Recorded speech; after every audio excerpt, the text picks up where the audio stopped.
And welcome back to Beyond the Film podcast. I am one of your other lovely hosts, Justin. Who we didn't officially welcome back last episode. How rude of No, us. you did not. God, I was on an adventure for you guys, and don't even mention it. Did you get rid of that new hair paperwork just in case? I don't know what you're talking about. Thank you. No, actually, we can finally say what he was doing. He was actually waiting in line at the corporation, trying out for various game shows to try to fund, our podcast ventures. Yes. A lot of Japanese game shows. Just the weird, wacky ones. Yeah, Mr. B said I couldn't do it, so I had to go to Japan and find some shows there. Dang. Yeah. Bummer. So, all right, well, I am out of breath because, get it? Running Man? All right. I'm Tyler. I'm Ryan. And what are we talking about today, Justin? We are talking about the Running Man, the 2025 Running Man. We do need clarification because there is more than one. There is. Yes. Because whenever there's a remake, it's the same name as the original. Which I have never seen the original.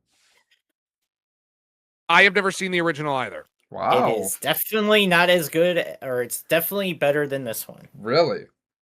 Yes, because I watched it recently to refresh myself, and yeah. I would rather watch the original than this again. So what I have heard is that this Running Man is actually more aligned with the book, true to the novel, and the other Running Man just kind of goes off and does its own thing. Correct? Yeah. Okay. Yeah. No. I mean, it's interesting then that a movie that goes so far off its interpretation of the original source material is better than something that I guess is more true to the novel. I guess that just goes to show that hey, maybe some Stephen King things are better left undone. Who knows? Yep. Well, I don't think, I think getting right into it right away, I think one of the major problems with this film is not the storytelling. I think it's just that it feels like, yes, it feels like an Edgar Wright movie, but it feels like an Edgar Wright movie that Edgar Wright didn't really care about. It doesn't have the same heart or soul as like Shaun of the Dead, or like Hot Fuzz is one that I was comparing it to heavily. It feels like something's lacking, and it feels like he didn't go 100% for comedy or action. And I feel like if we would have gotten 100% on either one of those, it would have been a way better movie. I don't think it's a bad film. I was very interested the whole time watching it, but like personally, I don't remember much about it, and it's only been a couple days. It's a very generic film for sure. Like you said, with the tone, it's just kind of all over the place. Some people feel like they don't know what movie they're in, essentially. I mean, it's just kind of all over, and like, I know you can tell it's an Edgar movie, but at the same time, it doesn't feel like it has the Edgar Wright touch to it. It feels like he just took the paycheck and was like, fine, I'll make this movie. I don't really care. Yeah. Yeah, I mean, I hate to be super negative on this film because I think leaving the theater, I enjoyed what was being put down.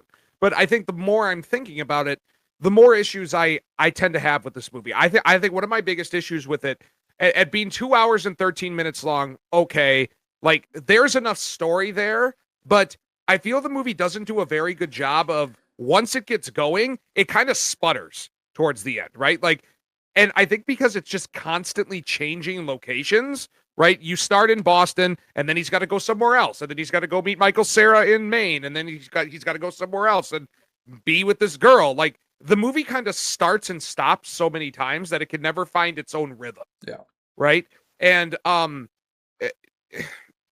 yeah. I mean, Edgar Wright is definitely known for being able to, especially with his Cornetto trilogy, being able to kind of seamlessly blend things like action and horror with comedy. And I mean, he definitely attempts it here, right? The movie's got some comedy elements in it. I mean, Glenn Powell is just like oozing charisma in here. And I actually have a question for you guys later about whether you think he was actually good for this movie or not, because I actually think despite him being defining himself as a really awesome leading man here, I think he might have been the wrong choice for this particular role.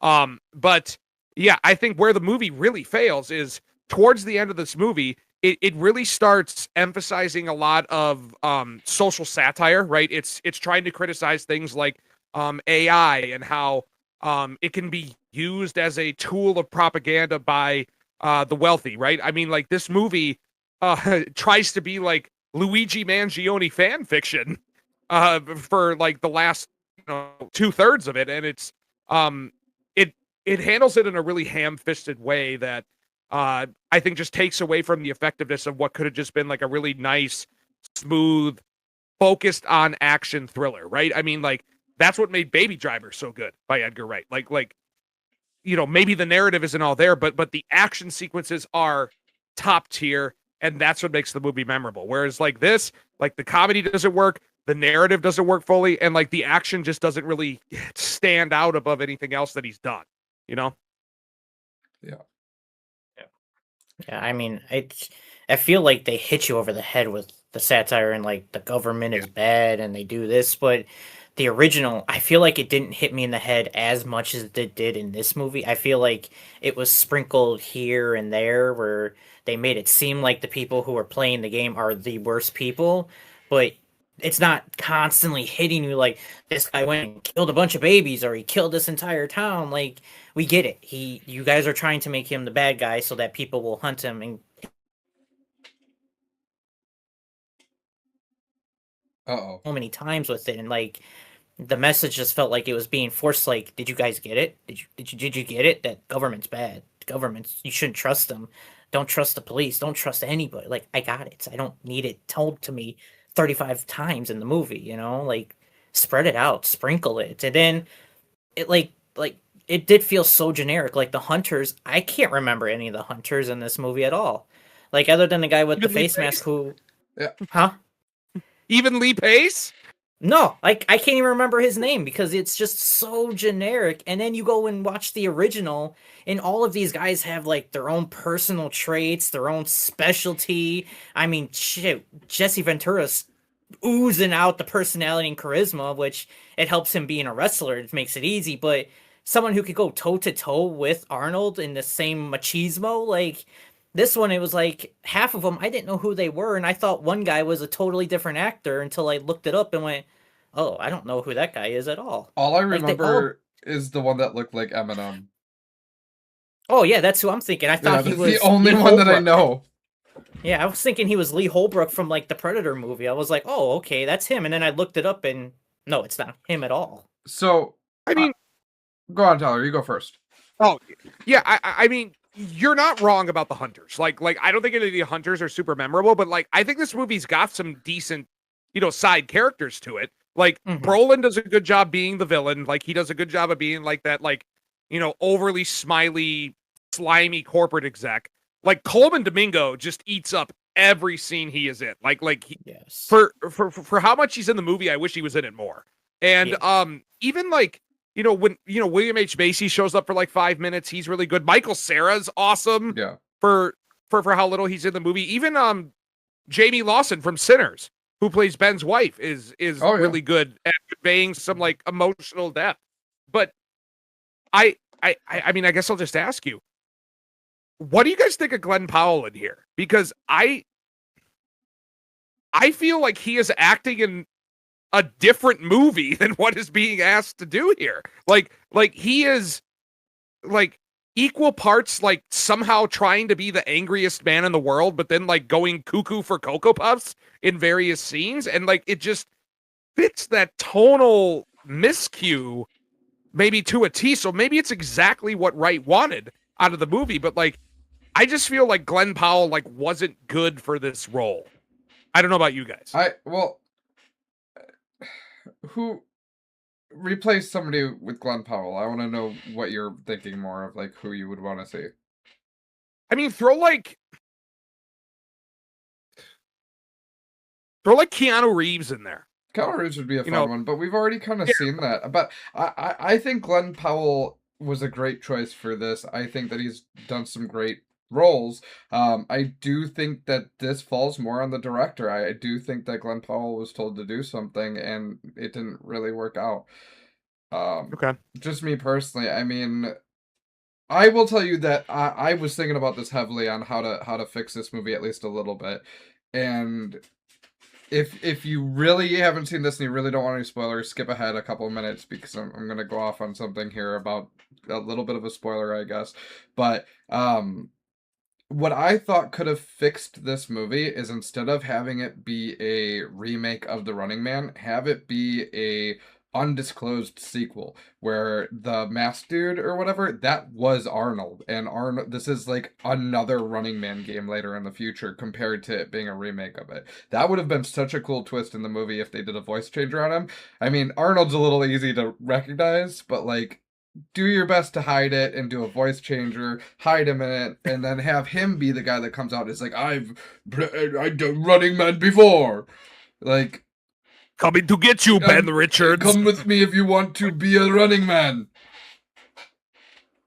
Yeah, I mean, you know, the Lee Pace character who plays, I swear to God, I had to look it up. Evan McCone, the masked leader of the Hunter. Yep. Like, I mean, he doesn't do a bad job, and No, I mean, not at all. we're still in spoiler territory. He later reveals that he was the Running Man who made it the 29 days, and he was, you know, offered the chance to, you know, work for them instead of like, you know, winning the game, right? Yeah. So like, yeah, I mean, like, there's some interesting elements there. You know, it's bringing up that idea of like, do you sell your soul to corporate America, or do you fight for the cause that you know is right? Right. And it's like, you know, by the end of the movie, which apparently is a change from the book. Have any of you guys read the book? So supposedly the book ends with him crashing the plane into the tower. Like, that's the ending. But like, you get a much different ending in here that really is just trying to be like Anarchy Light. Well, right? Where and once again, like, where it's like, you really expect Glenn Powell, like one of the handsomest people on planet Earth, to be like a Luigi Mangione type figure for some resistance? Like, it doesn't fit for me, you know? Like he fits the Lee Pace character, the one who sells his soul to corporate America, because he fits a very particular image. But right? I accept it not because I think he looks the part, but like, that wasn't anything he ever wanted in the movie. It was just something that kind of fell into his lap. And it was more of a, I'm here, I'm angry. That was the whole point of his character being angry. I'm so angry that I don't really give a shit anymore. I will destroy the world. Yeah. And I think because Powell's, like, I don't think Powell has the capacity to play like true in-depth anger to the point where, like, I feel like Edgar Wright is just behind the camera. It's like, angrier. And like, the angrier he tries to be, the more ridiculous he just comes off. Like, and that just goes to where, like, I don't think Powell, like, maybe I can't come up with a better fit off the top of my head, but like, I don't know if Powell was the best fit for Daniel what Radcliffe. This movie had to offer, right? Yeah, right? Daniel Radcliffe. And the thing is, I think he could have worked because, like, I've seen him in action movies. He does it fine. I think, honestly, in my own opinion, because I just watched a whole show with him in it, I feel like he can do comedy a lot better. And I feel like if Edgar Wright knew what type of tone he wanted to go with, Glenn Powell could have played like the seriously, like, angry guy who it's just ridiculous how angry he is all the time in a comedy way. But and one of my cons that I said in one of my review videos is it feels like there was a lot of wasted talent. Like, you have William H. Macy, who's in the movie for like 5 minutes. We don't use him anything other than that. Michael Cera's in the movie for like 10-ish minutes, and then he's gone off of the movie. His wife is only in the movie from like the beginning and the end, and then he runs into this other woman who I feel like is the next lead in this movie, and they just take her in it. And like, I do agree Josh Brolin was probably the best fit out of everybody. He definitely worked with what he had. But like, I just feel like you had all of this good talent, and like, you had a great director that could have made this work. And we could have gotten like another Hot Fuzz like movie where it's taking the action super serious, but the comedy just hits it right. And I feel like there was so much wasted potential here. And I don't know, maybe it's because I just saw the show with Glenn Powell in it and he did comedy so well that I felt like if Edgar Wright went back to his old ways, like how we did the Cornetto trilogy, it could have worked if he was able to do it, but it just feels like he doesn't care. And like Ryan said, like, I just think it was more directing than so much the actors in this one. Or, I mean, like, why insist on having to mix tones, right? Like I think The Running Man might have been a little better if it actually just took itself a little bit more seriously, right? And like Edgar Wright has shown he can do that. I mean, have you guys seen Last Night in Soho? That's one of my issues though. Like I feel like that one is still it's not a bad movie, but I feel like it's not as good as it could have been. But see, I dug what he was putting down in Last Night in Soho because he just kind of like, okay, I'm going to focus on making this a time-bending thriller. He doesn't need oh god, what is his name? Simon Pegg acting like a goofball while killing zombies and dealing with the end of the world. And I think he's just trying too hard to make the Running Man idea into something like Shaun of the Dead or Hot Fuzz or The World's End or Scott Pilgrim even, right? Like, and it's like, yeah, I mean, like, it's I think it's like a barely it's the perfect definition of like a 6 out of 10. Like it's something I would give a positive review to, but like there are just too many faults to say like, yeah, this is going to be like an Edgar Wright award winner, right? Like I don't know if like Baby Driver or anything was ever up for like nominations or.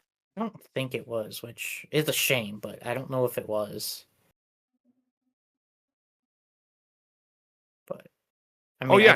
I mean, it was nominated for editing and sound awards at the Oscars. Okay. So at the Oscars. So yeah, I mean, like maybe not Best Picture, but like it could have been something like Baby Driver. Like, give me a good edited movie. Give me some sound design. Like, give me a script, right? Like, but like, yeah, I don't want to say Edgar Wright's phoning it in.